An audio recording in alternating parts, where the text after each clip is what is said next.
जय हिंद दोस्तों, खुश रहिए, खुशियां बांटते रहिए।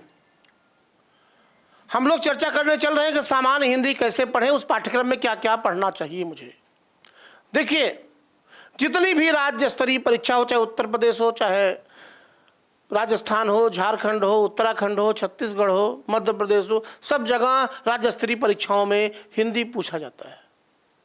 चाहे कानूनगो की परीक्षा हो, चाहे लेखपाल की परीक्षा हो, चाहे सिपाही की परीक्षा हो, चाहे एसआई की परीक्षा हो, और चाहे पीसीएस की परीक्षा हो। हमारा जो बैच है ये सबको समर्पित है, सारे परीक्षाओं को समर्पित है। संज्ञा सर्वनाम से लेकर संधि, समास, उपसर्ग, प्रत्यय, क्रिया, विशेषण, लोकोक्ति, मुहावरा, वाक्यांश के लिए एक शब्द, अनेकार्थक शब्द, पर्यायवाची विलोम, सारा कुछ हम इसमें कवर करेंगे। और दूसरा पार्ट हमारा होगा जो लोग पीसीएस की परीक्षा दे रहे हैं, जिसमें पत्र लेखन और जिसमें कंप्रीहेंशन मतलब गद्यांश, उससे संबंधित प्रश्न पूछे जाते हैं कि संक्षेपण कैसे लिखेंगे, व्याख्या कैसे करेंगे, भावार्थ कैसे लिखेंगे। तो दो पार्ट में हम लोग इसको पढ़ेंगे। अब देखिए, जब बात आती है सामान्य हिंदी की, आप हिंदी को हल्के में ले लेते हो, कहने के लिए सामान्य है, पढ़ना पड़ेगा, नहीं तो सामान्य नहीं है। हिंदी भावाभिव्यक्ति का साधन है और जो उसकी छोटी छोटी चीज़ें हैं ग्रामर से संबंधित, उसको हम सामान्य हिंदी के अंतर्गत पढ़ेंगे। अब आप देखिए कि लोग पढ़ते हैं और समझ करके नहीं पढ़ते, दिक्कत होती है। जैसे मान लीजिए रस है, हमने आज 2-3 टॉपिक उठाने हैं और आपको ऐसे ही बताना। आज रस है, रस माने आनंद। बहुत सारे शब्द हैं जिसके दो दो अर्थ होते हैं। रस को हमने कहा आनंद। अगर हम साहित्य के दृष्टिकोण से देखेंगे, हिंदी भाषा के दृष्टिकोण से देखेंगे, तो इसकी परिभाषा होगी, साहित्य के किसी भी विधा को पढ़ने, सुनने, देखने के बाद हमारे अंतर मन में जो आनंद होता है, जो आनंद उत्पन्न होता है, उसे हम रस कहते हैं। और जो दशा उत्पन्न होती, जो भाव में जिसमें आ जाता हूं, वो रस दशा कहलाती है। अब रस को इंग्लिश में सेंटीमेंट कहते हैं। और एक रस है जिसको जूस भी पीते हैं तो बड़ा आनंद आता है। जितने लोग जाते हैं वो कहते हैं भाई कोई मैंगो शेक पिएगा, कोई बनाना शेक पिएगा, कोई कुछ और पिएगा, मौसम्बी का जूस पिएगा, तो वो भी अपने जीवा के आनंद के लिए, ठीक है। और यहाँ रस मतलब साहित्य की कोई भी विधा, अब आप सुनते भी साहित्य की विधा है। नाटक आप देखते हैं, फिल्म आप देखते हैं, पहले उसकी पटकथा लिखी जाती है, फिर उसका फिल्मांकन होता है। तो साहित्य की किसी भी विधा को पढ़ने, सुनने, देखने के बाद हमारे मन में जो भाव उत्पन्न होता है, जो आनंद आता है। अब आप देखिए, समस्या क्या है कि लोग हास्य रस मान लीजिए पढ़ा रहे हैं। अभी मैं क्लास के रूप में नहीं ले रहा हूं, नहीं तो मैं आपको बताऊंगा, रस के सारे अंग को बताऊंगा, कितने प्रकार के रस हैं ये बताऊंगा,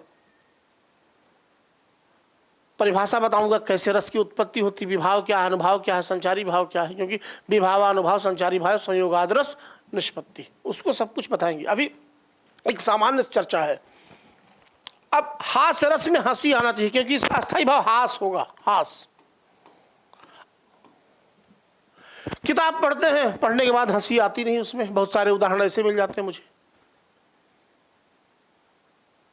क्योंकि आपने पढ़ा बिंद के वासी उदासी तपोव्रत धारी महाबिनु नारी दुखारे। अब वहां आप हास्य रस निकाल रहे हैं, हंसी नहीं आ रही, क्योंकि जब तक हंसी नहीं आएगी, जब तक उस भाव को नहीं समझेंगे, तब तक कैसे समझेंगे कि रस है। समझना तो पड़ेगा। तो रस मीन्स आनंद। जैसे अब देखिए, हम आपको इसका सामान्य परिभाषा क्या है? जहां विभाव, अनुभाव और संचारी भाव के संयोग से हास नामक अस्थाई भाव उत्पन्न हो, उसे हम हास्य रस कहेंगे। लेकिन उदाहरण आपके बीच से मैं निकाल रहा हूं। आजकल शहर आप जाइए तो शहरों में मल्टी स्टोरी बिल्डिंग होती है और दो दो फ्लैट आमने सामने, कोई किसी से कभी कभी परिचय भी नहीं होता। ऐसा भी होता है कि साल साल रह रहे हैं, साल भर से परिचय नहीं है। तो एक बड़े शहर में दो लोग नौकरी करने के लिए आते हैं और जल्दी में ही उस फ्लैट को किराए पर लिए हुए हैं और सुबह सुबह दोनों परिवारों का जो हस्बैंड है, पति है, ठीक है, क्योंकि बच्चे के साथ परिवार है वहाँ, पति पत्नी और उनका बच्चा। अब आप देखिए सुबह वो निकल गए, शाम को आ रहे हैं, उसके बाद बच्चे स्कूल चले गए और जो घर में गृहिणी है, महिला हैं, वो अपना टेलीविज़न पे कुछ न कुछ देख रही हैं, मोबाइल पे कुछ कुछ देख रही हैं, अपना समय काट रही हैं। एक दिन ऐसा हुआ कि जैसे पहली महिला ने अपने पति को सियाफ किया टिफ़िन दे करके, वैसे दूसरा भी गेट खुलता है, दूसरी महिला ने भी अपने पति को विदा किया। कहाँ के लिए? ऑफिस जाने के लिए। अब दोनों पहली बार आमने सामने हैं, बातचीत शुरू हुआ तो पहली ने कहा कि अभी मेरे हस्बैंड गए हैं, मल्टीनेशनल कंपनी में नौकरी करते हैं, हमारी बेटी यूनिवर्सिटी में पढ़ रही है, बस नहा रही, वो भी जाने वाली है, और अपनी बेटी की प्रशंसा शुरू कर देती है। अब देखिए हाथ से कैसे निकलता है। क्या कर रही है? मेरी तो बिटिया परम सुकुमार है, सील में स्वभाव में सती की अवतार है। कितनी बड़ी प्रशंसा अपनी बेटी के लिए। क्या कर रही है कि मेरी तो बिटिया परम सुकुमार है, मतलब पढ़ाई में तो उसका मन लगता नहीं, काम धाम नहीं कर रही है, सुकुमार है, सील में स्वभाव में सती की अवतार है। अब आप देखिए कि आजकल जो मकान बनते हैं, मकान में गेट खुला, सामने बाथरूम है, आगे डाइनिंग रूम है, लोगों को बैठने के लिए है, किचन है, बहुत सारी चीज़ें ऐसे ही बना देते हैं। गांव वाली स्थिति नहीं होती। और हर व्यक्ति जब बाथरूम में जाता है ना, तो ज़रूर वो गाना गाए ना गाए, बाथरूम सिंगर सब होते हैं। तो बेटी नहा रही है, अब बेटी की माँ बाहर खड़ी होकर के उसी गेट के सब पास, जहाँ उसका बाथरूम, उसके बगल में ही गेट है, मेन गेट, और वहाँ खड़ी होकर के उसकी प्रशंसा कर रही। क्या कर रही? मेरी तो बिटिया परम सुकुमार है, सील में स्वभाव में सती की अवतार है। और तभी बाथरूम से सुशीला की आवाज़ आई। सुशीला उनकी बेटी क्या कर रही है? छाई बहार है, जिया बेकरार है, आजा मोरे बालमा तेरा इंतजार है। अब आप देखिए जितनी उसने प्रशंसा किया, स्थिति ऐसी आई भाव में कि हास्य रस उत्पन्न हो गया। अब सामने मोहन की मम्मी थी, वो भी अपने पति को छोड़ी थी, वो भी कह रही है, अपने बेटे की प्रशंसा कर रही है। अब उसको लगा कि भाई हम ही कर लें। तो मोहन की मम्मी पड़ोसन से कह रही थी, मेरा सपूत कहीं मिलेगा नहीं। अब पर्दे के पीछे से मोहन चिल्लाया, बोल रहा था, बोल संगम होगा कि नहीं। तो दोनों बच्चों ने, जो उनकी माँ की भावाभिव्यक्ति थी, सीरियस होकर के कह रही थी, उसको हास्य में बदल दिया। हास्य उत्पन्न होता है, आपको समझना पड़ेगा। आज विडंबना हमारे यहाँ की ये है कि हम चीज़ों को, छोटी छोटी चीज़ों को नहीं समझते। जैसे अब हम मान लीजिए हम एक बात करें कि हमारे यहाँ वचन है। क्या है? वचन।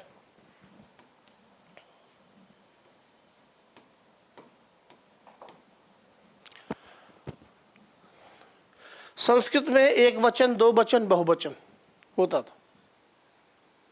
बालका बालको बालका, राम रामो रामा। लेकिन हिंदी में या तो एक वचन होता है या तो बहुवचन होता है। यहाँ क्या होता है हिंदी हमारे? या तो एक वचन होगा।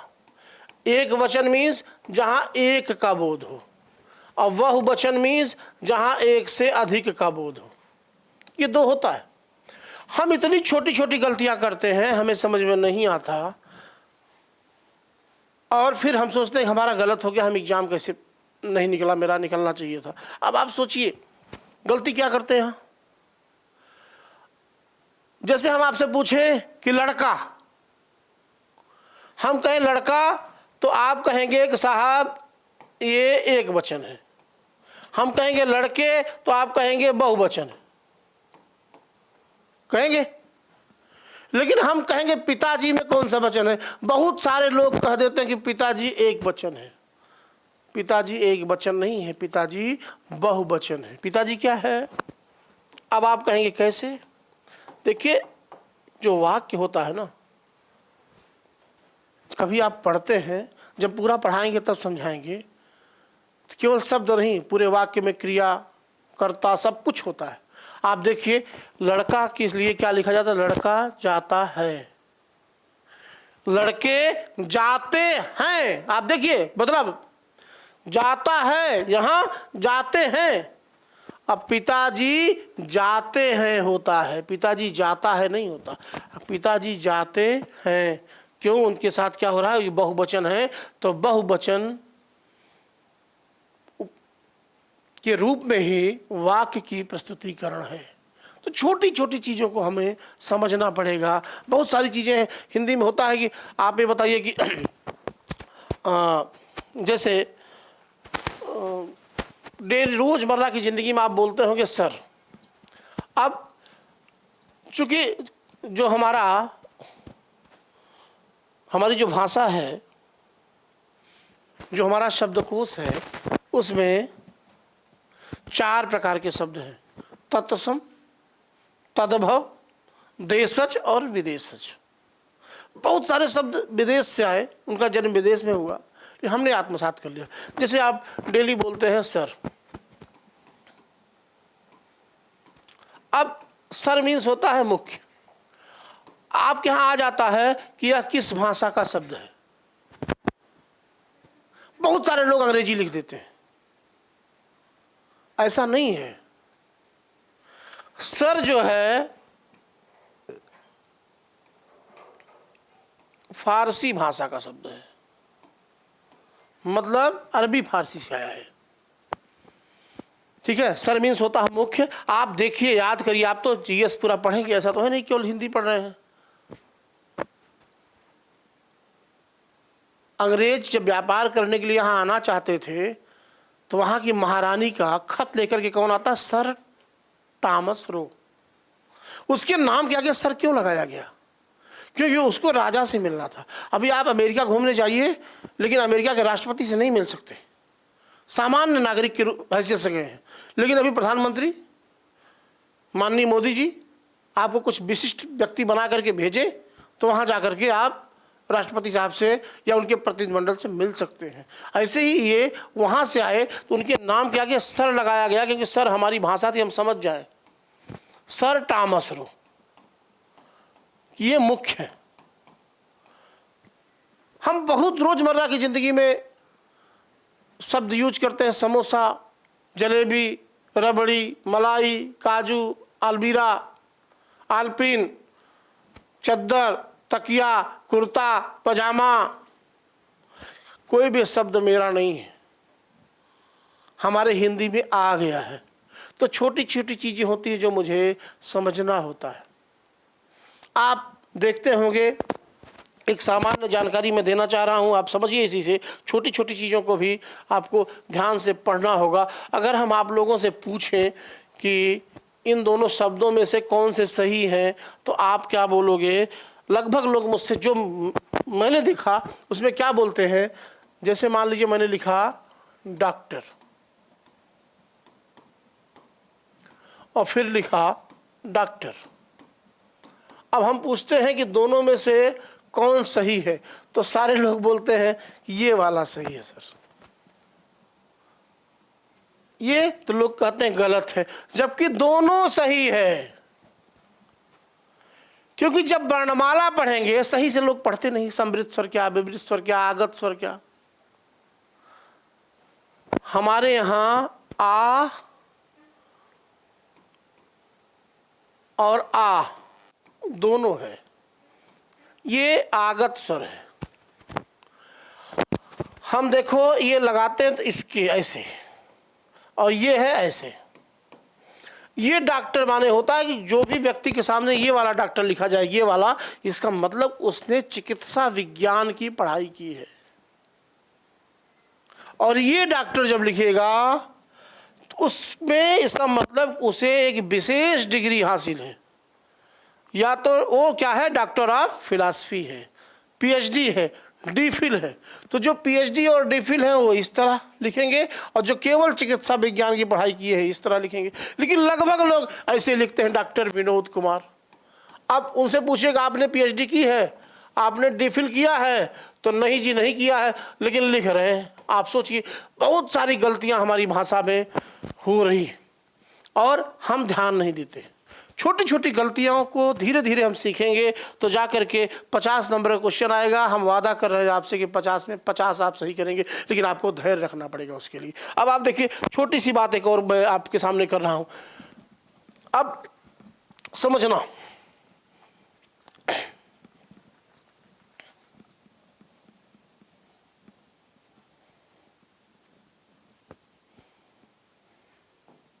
जैसे हम एक वाक्य लिख रहे हैं कि मारो मत जाने दो।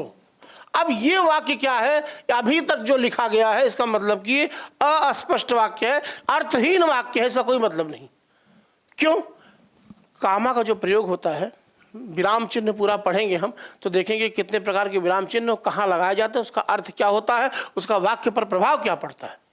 जैसे मान लीजिए हम यहाँ कामा लगा दें, यहाँ, इसका मतलब क्या है, मारो मत जाने दो, मतलब मारना है, जाने नहीं देना है। लेकिन अगर मान लो हम इसको यहां से मिटा करके